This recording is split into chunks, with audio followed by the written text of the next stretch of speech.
Yes.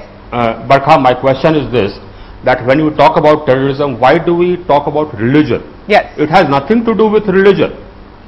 It is a group of people. Terrorists are a group of people who have been indoctrinated, motivated. That has nothing to do with religion.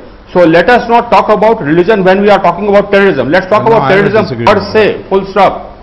Subramanian Swamy, come in there and then money. You have a disagreement, you said. Of course, because the motivating factor is whether it is a distorted version or not. That is a question of debate. Is that the motivating factor for right-wing groups as well? Well, those who are doing a so-called Hindu terror, I don't know whether it exists or not, but I'm certainly sure that they are motivated by some appeal to some part of the religion.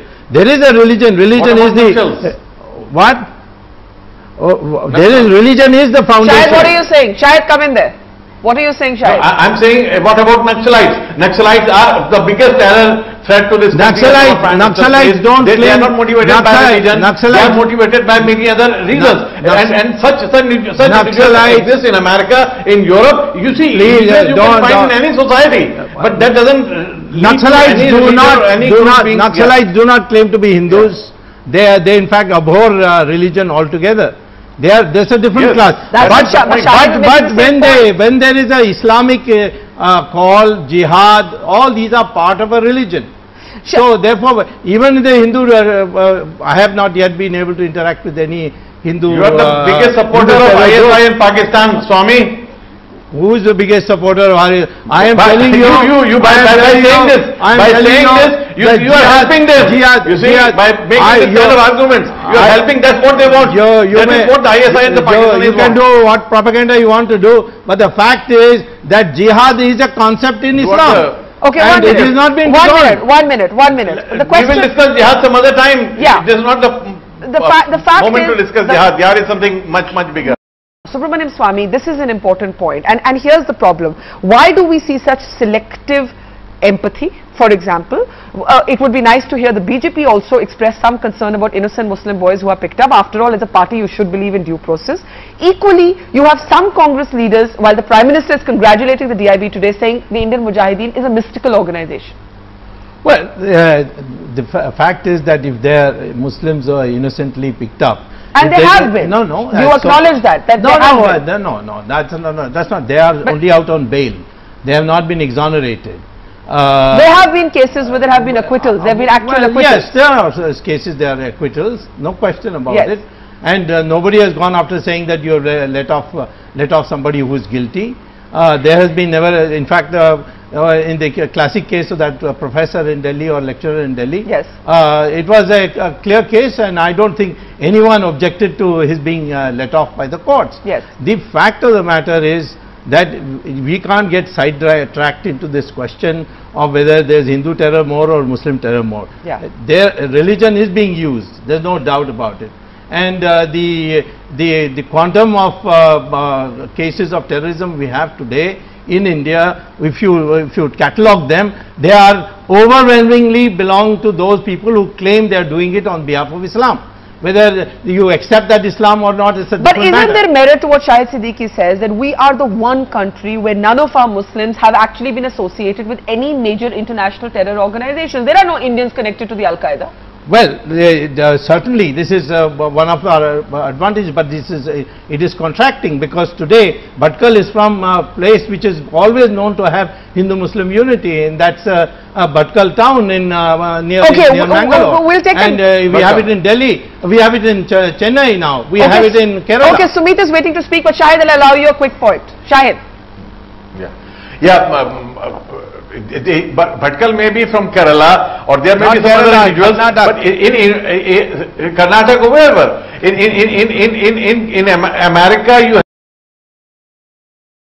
Can I just interject all of you to hear from Sumit Singh? Now, Sumit Singh, you have an amazing story. You're a great survivor. You have survived both Mumbai attacks and the German bakery. And the German bakery is that one place, and I want to bring up those shots again, where actually Yasin Bhatkal is on camera, Can we please bring up those shots? He's on camera carrying a backpack. There seemed to be explosive. He was actually caught on camera, Sumit, and he managed to escape. We're waiting for those shots there. You can see those shots there. That's Yasin Bhatkal caught on CCTV. I've seen that 100 times. You've seen that how many times? More than 100 times. And every time I used to think he's the person who carrying that bag, and eventually that's the bag which was carrying explosive, which killed 17 people and injured more than 60 people. Where were you that day? I was there. I think I entered maybe 15-20 minutes after. Must have kept that bag. And you sustained about serious burns, right? Yes, more than 35% burn, and permanent damages also in my left ear and left leg, because I took the impact on the left side of my body. Did you ever think Yasin Bhatkal would be in custody? I was waiting for this day because I know we let Yasin Bhatkal slip away in past also by Calcutta police, Karnataka police. So I was waiting for this day because I know Yasin Bhatkal. I've been following Yasin Bhatkal every time, wherever I used to read or hear Yasin Bhatkal, I used to follow that news thing where he's been involved not only in German bakery but several other blasts. So he is one of the key guys, at least when it comes to Indian Mujahideen. Now we are having this whole debate about Indian Mujahideen. Does that disturb you, the politicization around terrorism? It does, because I believe when a bomb goes off, it does not say whether it's killing a Hindu or a Muslim. A terrorist never sees the religion of the people they are killing. Probably, but every time a bomb blast happens, we try to politicize the entire issue and get into a petty discussion of Hindu, Muslims. I don't think a terrorist has any religion. But what would you like to say to the politicians on this panel this evening? Barkha tries to shoot Dr. Swamy over this guy's shoulder. Sad tactic. To use a bomb victim's emotions in this way. What would you like to say to the politicians on this panel this evening? I think it's very easy because people have not seen their loved ones dying in a bomb blast. It's very easy to sit across in an AC room and commenting upon the terrorism, Hindu. Maybe elections are coming up, I don't know, I don't want to get into that, but it's very easy because you're not seeing your loved one dying in a bomb blast. You're not seeing those body parts. I have seen those body parts when after that bomb blast. So it's very easy to get into these kind of discussions, but it really saddens me. I've been hearing everyone talking about Hindu and Muslim religion. There are Muslims also who died in German bakery. There are Muslims who have died in several other bomb blasts also. So terrorists, when they plant the bomb, they get paid for that. They go home, they watch movie, and they go back. They go home and back. They're mercenaries. They're mercenaries and murderers in a sense. Is what you're saying. So for them, it's not about a religion, but it's not about how many Hindus they kill. They place a bomb and they go away from that. They can be Hindu, they can be Muslims. The person who dies does not have any religion in that. It's the son, the brothers and the sisters who have died in that. And probably because politicians have never, there are not many politicians who have seen their loved ones die in a bomb blast, and I'll pray that we don't see that ever happen to anybody. Yes, but it's very unfortunate because it's very easy to get into those kind of discussions. You could not see your loved one dying there. Subramanian Swamy, how can you disagree with this man? It needs guts to speak your conviction, even if it's unpopular. And Dr. Swamy has it.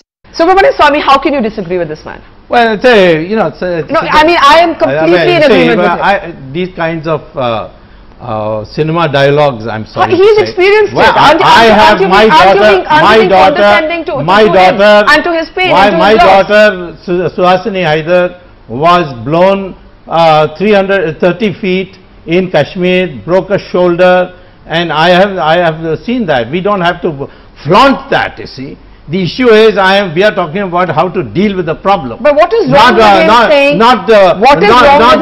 How we collapse. Let me ask a question. Let me ask a question. What is wrong with Sumit saying that when the bomb goes off, it doesn't recognize religion? Of course not. Muslims, Hindus, Christians, everybody dies in that blast. The issue is not when the bomb goes off, can they select where it is.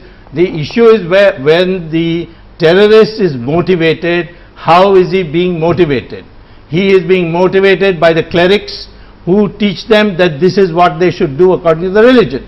Okay. And there are highly educated people in the United States who have been done. I will give the last word in the show to Sumit, but Manishankar Iyer. Not surprisingly, Barkha didn't let Dr. Swamy complete. He was trying to say that even highly educated Muslim youth in the US were being motivated into terrorism through religion. So to say that terrorists become terrorists because of poverty is not true. Even educated people are motivated into terrorism using religion, in this case Islam and jihad. We should evaluate why one becomes a terrorist. And the role of religion in motivating people into terrorism is undeniable. Unless we accept this truth of the problem, how can we solve it? These journalists will never say this truth because they will become unpopular among Muslims. They don't want to lose their Muslim viewership. And political parties like Congress and AAP maintain silence on this truth. Because they too don't want to lose Muslim votes. And whoever dares to break the silence is called a communal religious fanatic by all these silent secular people. Irony.